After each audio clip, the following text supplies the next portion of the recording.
ကျဲဦးလေးကိုကြောပါတယ်ပြီးသွားတော့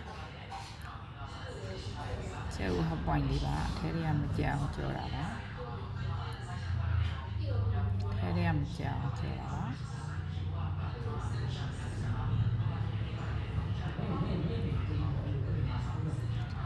ချက်တယ်ဆိုတာနဲ့ဆဲလိုက်ပါပြီပြီးသွားရင်ချက်တနီလေးကိုစီတက်ပါမယ်ချက်တနီလေးနဲ့ထည့်ပြီးတော့ချက်တနီလေးနဲ့ချက်တနီလေးကိုထည့်ပါမယ်ချက်တနီလေးရောချက်တဖူလေးရယ်ချက်တနီလေးကိုပါလေးချက်တနီလေးကိုပါလေးစီတက်ပါမယ်ပြီးသွားရင်နှလုံးမလေးထည့်ပါမယ်အဲ့ဒါလေးပြီးသွားရင်တော့ကိုက်လန်လေးကိုကြော်ပါမယ်ချက်တောင်းလေးကိုနည်းနည်းလေးမှုရအောင်လေးစီတက်လိုက်ပါအဲ့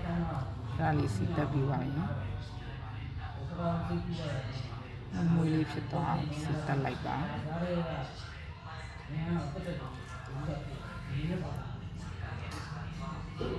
ချက်တောင်းလေးမှုရလာပြီးဆိုရင်တော့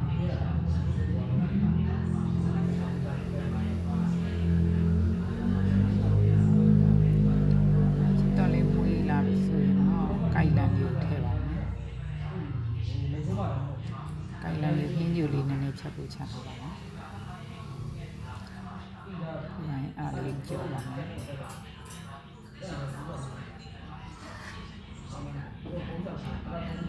ပြီးပါရင်အားလေးကိုစတားမုတ်လေးထည့်ပါမယ်စတားမုတ်လေးထည့်ပါမယ်ပြီးပါရင်အားလေးကြောပါမယ်ချုံမုတ်လေးနည်းနည်းထည့်ပါမယ်။ညာဝါမှဆိုလို့စားမထည့်တော့ပါဘူး။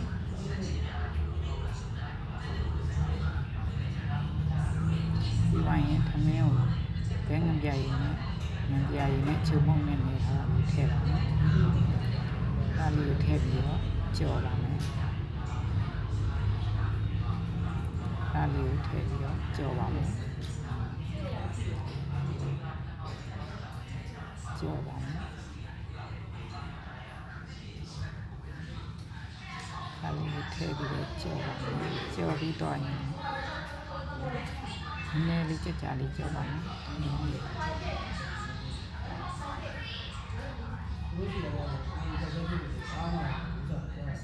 ်းကြကြလေးဖြန့်ကြော်ပါမယ်။